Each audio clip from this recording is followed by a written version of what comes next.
1963, visitantes entravam no zoológico do Bronx, em Nova York, esperando ver animais raros, predadores impressionantes e criaturas vindas de lugares distantes. Era um zoológico, então normalmente as pessoas esperavam encontrar leões, gorilas, tigres, serpentes, animais grandes, fortes, perigosos. Mas em uma parte específica do zoológico havia uma exposição diferente, uma exposição que não mostrava dentes afiados, não mostrava garras, não mostrava veneno. Não mostrava nenhuma criatura escondida nas sombras. Ela tinha apenas uma jaula e acima dela uma frase simples: o animal mais perigoso do mundo. Quem passava por ali provavelmente parava por curiosidade. Afinal, se um zoológico colocava uma placa dizendo que ali estava o animal mais perigoso do planeta, era natural querer ver. As pessoas se aproximavam, talvez esperando encontrar algum predador assustador, talvez um animal raro, talvez uma criatura violenta demais para ficar solta. Mas quando olhavam através das grades, não havia nenhum animal, não havia movimento, não havia rugido, não havia nada vivo dentro da jaula. Havia apenas um espelho, e nesse espelho o visitante viu o próprio rosto. A mensagem era direta: o animal mais perigoso do mundo era o ser humano. Não porque o ser humano tivesse as maiores garras, não porque tivesse os dentes mais fortes, não porque fosse o mais rápido, mas porque era o único animal capaz de destruir todos os outros, capaz de extinguir espécies inteiras, capaz de alterar florestas, rios, oceanos e até o clima, capaz de criar ferramentas para proteger a vida, mas também para acabar com ela. Essa exposição ficou conhecida como The Most Dangerous Animal in the World, o animal mais perigoso do mundo. E talvez o mais inquietante não seja o espelho em si, mas o momento em que alguém se via nele, porque a exposição não apontava para um monstro distante, ela apontava para quem estava olhando, e talvez seja por isso que essa história continua sendo lembrada até hoje, porque ela não era apenas sobre zoológicos, não era apenas sobre animais, era sobre nós. Imagine a cena: uma pessoa entra na área dos grandes primatas, ao redor ela vê chimpanzés, gorilas, orangotangos ou outros animais que sempre chamaram a atenção dos humanos. Animais que parecem próximos de nós, animais com olhos expressivos, mãos parecidas, gestos familiares. E então, no meio daquele ambiente, aparece uma jaula especial, uma jaula com uma frase em destaque: o animal mais perigoso do mundo. A pessoa se aproxima, olha para dentro e vê a si mesma. Por alguns segundos, talvez ela ria, talvez ache criativo, talvez ache exagerado, mas depois vem um desconforto, porque aquela piada visual carrega uma pergunta pesada: e se o maior perigo da natureza não estiver na selva? E se não estiver nos animais que tememos? E se o maior perigo estiver justamente na espécie que se considera mais inteligente? Essa era a força da exposição.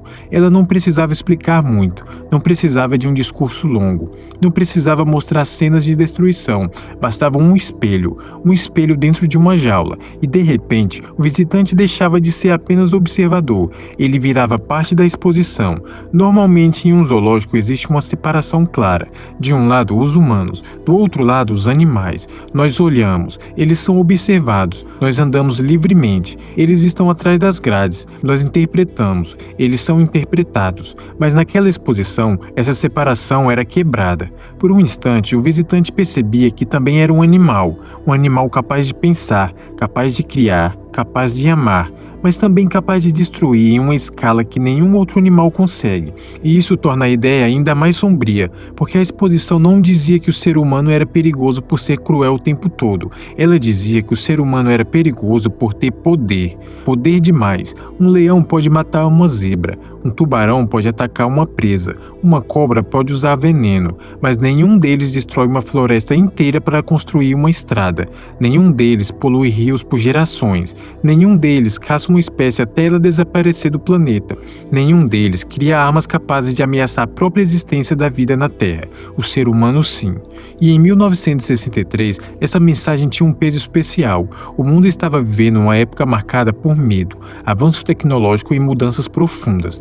A Guerra Fria estava no centro das preocupações globais. A ameaça nuclear era real. A humanidade tinha acabado de entrar em uma era em que pela primeira vez era possível imaginar a destruição da vida em escala planetária. Ao mesmo tempo, a preocupação ambiental começava a ganhar força. As pessoas começavam a perceber que o progresso tinha um preço, que a indústria poluía, que a caça podia acabar com espécies, que o crescimento das cidades destruía habitats, que rios, florestas e animais não eram infinitos. E então surge essa exposição, uma jaula, um espelho, uma frase, o animal mais perigoso do mundo. Era quase como se o zoológico dissesse: você veio aqui observar os animais, mas talvez também precise observar a si mesmo. Essa é uma inversão poderosa, porque o zoológico sempre foi um lugar onde humanos colocavam a natureza em exibição, um lugar onde animais eram trazidos de longe para serem vistos, estudados, admirados e muitas vezes julgados. Mas naquele momento, a natureza parecia devolver o olhar.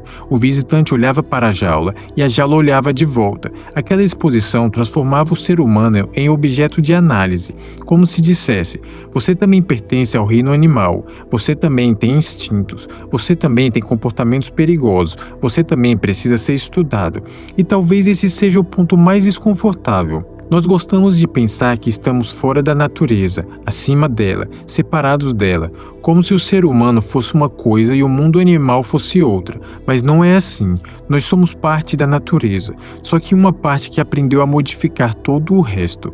E essa capacidade nos tornou extraordinários, mas também perigosos, porque inteligência sem limite pode virar destruição, criatividade sem consciência pode virar ameaça, tecnologia sem responsabilidade pode virar desastre. Quando um animal mata, geralmente mata para sobreviver. Quando o ser humano destrói, muitas vezes destrói por ambição, por dinheiro, por conforto, por poder, por descuido, por achar que as consequências virão depois, ou que alguém no futuro vai resolver. E esse é um dos motivos pelos quais a exposição era tão provocadora. Ela não precisava acusar diretamente cada pessoa, ela só criava um encontro, você e seu reflexo, você e a pergunta, você e a responsabilidade. Em vez de mostrar um animal feroz, ela mostrava um rosto comum, talvez uma criança, talvez um pai, talvez uma mulher segurando uma bolsa, talvez um homem com câmera no pescoço, talvez alguém que jamais se consideraria perigoso. E ainda assim, ali estava a mensagem. O perigo não está apenas em indivíduos violentos, o perigo está na espécie, na soma das ações, na capacidade coletiva de transformar o planeta. Uma pessoa sozinha pode parecer inofensiva, mas bilhões de pessoas consumindo, caçando, poluindo, construindo, queimando, expandindo e descartando pode mudar tudo. E mudaram. Espécies desapareceram, florestas foram reduzidas, animais foram empurrados para espaços cada vez menores, rios foram contaminados, oceanos receberam lixo, o ar mudou, o clima mudou. E talvez a exposição tenha sido tão forte porque dizia isso antes de muita gente estar pronta para ouvir. Hoje, mensagens ambientais aparecem em documentários, escolas, campanhas e redes sociais, mas em 1963, colocar um espelho em uma jaula e chamar o visitante de animal mais perigoso do mundo era uma escolha ousada. Era quase agressiva, mas talvez precisasse ser, porque algumas mensagens só funcionam quando incomodam. Se a exposição dissesse apenas "proteja os animais", talvez muita gente passasse reto. Se dissesse apenas "a natureza é importante", talvez parecesse só mais uma frase bonita, mas quando dizia "o animal mais perigoso do mundo" e mostrava um espelho, a reação era imediata. Você não lia a mensagem, você sentia, você era colocado dentro dela. Essa é uma estratégia visual extremamente poderosa. Primeiro, cria curiosidade, depois quebra expectativa e, por fim, entrega uma revelação desconfortável. É quase uma história de suspense em 3 segundos. A placa diz que há perigo, você se aproxima e o perigo é você. É por isso que essa história funciona tão bem até hoje. Ela tem a estrutura perfeita de uma boa curiosidade. Começa com uma imagem estranha, um zoológico exibindo o animal mais perigoso do mundo. Depois cria uma expectativa. Que animal era esse? E então entrega uma virada. Não era um animal exótico, era um espelho. Mas a parte mais interessante vem depois, porque quando você entende a virada, a história deixa de ser apenas curiosa, ela vira reflexão. Será que a exposição estava certa? Será que o ser humano é mesmo o animal mais perigoso do mundo? Depende de como você define perigo. Se for força física, não. Um humano desarmado não vence muitos animais, não tem a mordida de um crocodilo, não tem a velocidade de um guepardo, não tem a força de um gorila, não tem o veneno de uma serpente, não tem as garras de um urso, mas perigo não é apenas força, perigo também é impacto. E nesse sentido, nenhum animal chega perto do ser humano. Nós não apenas matamos indivíduos, nós mudamos ecossistemas, nós não apenas competimos por território, nós redesenhamos continentes. Nós não apenas usamos recursos, nós extraímos em escala industrial. Nós não apenas deixamos rastros, nós deixamos marcas que podem durar séculos. E existe algo ainda mais inquietante. O ser humano sabe o que está fazendo, ou pelo menos sabe o suficiente para entender que há consequências. Esse talvez seja o verdadeiro peso do espelho, porque ele não mostra apenas poder, ele mostra consciência. A exposição não dizia, vocês são perigosos porque são maus. Ela sugeria algo mais complexo, vocês são perigosos porque sabem. Sabem que espécies podem desaparecer, sabem que florestas podem acabar, sabem que a poluição se espalha, sabem que ações humanas têm consequências, e mesmo assim, muitas vezes continuam. Essa é a parte que torna o ser humano diferente. Um animal selvagem não destrói pensando em lucro, não extingue uma espécie por vaidade, não polui um rio sabendo que aquilo vai afetar gerações. Nós fazemos isso, ou permitimos que aconteça, e é por isso que o espelho funciona tão bem. Ele não deixa a culpa em outro lugar, não aponta apenas para governos, não aponta apenas para empresas, não aponta apenas para caçadores. Ele aponta para a humanidade como um todo, para a nossa relação com o mundo, para o modo como nos colocamos no centro de tudo. Essa é uma ideia antiga, mas ainda atual. O ser humano costuma olhar para os outros animais como inferiores, menos inteligentes, menos importantes, menos conscientes, mas talvez essa visão tenha nos dado permissão para tratar o mundo vivo como cenário, como recurso, como estoque, como decoração, como algo que existe para ser usado. E quando uma espécie pensa assim, o resultado pode ser devastador. Por isso, a exposição no Bronx Zoo era mais do que uma crítica ambiental. Ela também era uma crítica à arrogância humana, a ideia de que estamos fora da jaula, quando talvez estejamos dentro dela o tempo todo. Só que a nossa jaula é maior, é o planeta inteiro. E a pergunta é, o que fazemos com ele? Essa história também tem uma camada irônica, porque ela aconteceu dentro de um zoológico, um lugar que por si só já é cheio de contradições. Zoológicos podem ser espaços de conservação, educação e pesquisa, mas também nasceram de uma história em que animais eram capturados e exibidos para entretenimento humano. Então colocar um espelho dentro de uma jaula em um zoológico cria uma imagem ainda mais forte. O lugar que normalmente prende animais para os humanos observarem, decidiu por um momento prender simbolicamente o ser humano.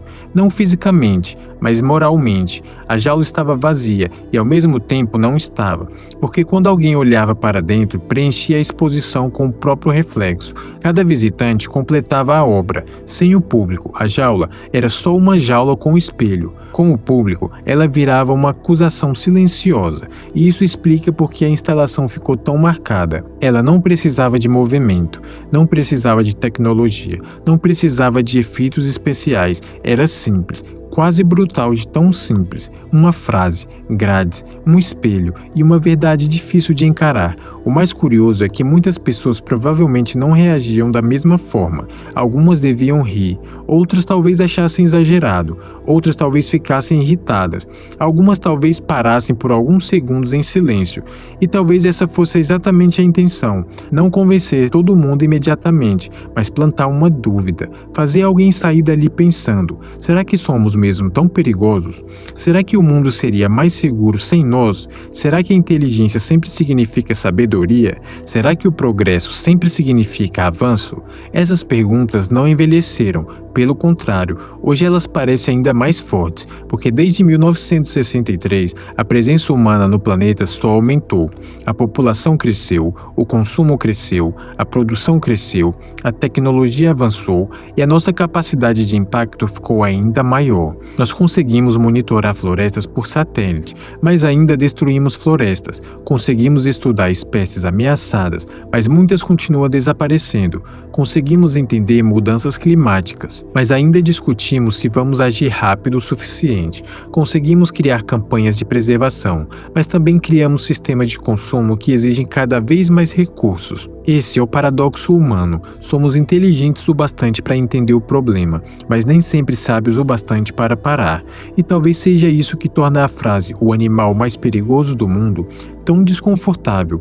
Ela não fala apenas do que fizemos, fala do que somos capazes de fazer. O perigo humano está na possibilidade, na escala, na combinação de inteligência, ferramenta, ambição e falta de limite. Um macaco pode usar um galho, um humano pode derrubar uma floresta, um castor pode mudar um riacho, um humano pode mudar um rio inteiro, um predador pode eliminar presas em uma região, um humano pode eliminar espécies do planeta, e ao mesmo tempo o ser humano também é o único animal capaz de olhar para tudo isso e tentar corrigir. Essa é outra parte da história. A exposição era dura, mas não precisava ser apenas pessimista, porque se o espelho mostra o animal mais perigoso, ele também mostra o único animal capaz de entender essa mensagem, o único capaz de mudar de comportamento por reflexão moral, o único capaz de criar leis para proteger espécies, o único capaz de restaurar habitats, o único capaz de estudar o dano que causa e tentar reduzir esse dano.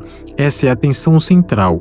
O ser humano é perigoso porque tem poder, mas também é esperançoso porque tem consciência. O mesmo animal que destrói pode preservar, o mesmo animal que caça pode proteger, o mesmo animal que polui pode limpar, o mesmo animal que empurra espécies para a extinção pode lutar para salvá-las. Talvez esse seja o ponto. O ser humano não é apenas uma ameaça, mas também não é inocente, não é apenas destruidor, mas também não pode fingir que não destrói, não é separado da natureza, mas também não vive como qualquer outro animal.